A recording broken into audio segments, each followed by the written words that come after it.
মাছ চাষি ভাইরা আমরা কিন্তু যে পিএলটা ঘেরে ছাড়ি,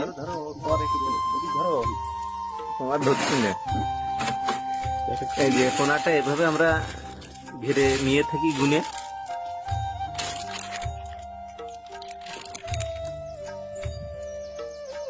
এভাবে একটা চামচে যতটুকু ওঠে, 1 চামচ গুললে 100 চামচেও একই রকমই উঠে, হয়তো শালকা আপ ডাউন হয়, এভাবে গুনতে সুবিধা হয়।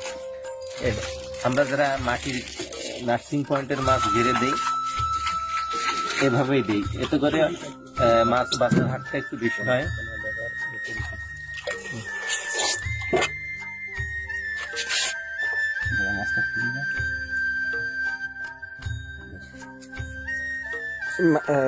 ঠিক বেডটা মাটি দিয়ে তৈরি করা, এই জন্য মেটের নার্সিং বলে গ্রামীণ ভাষায়। ওই পয়েন্টে মাছ আছে অবশ্য, আর এটা ধরে গোনা হচ্ছে।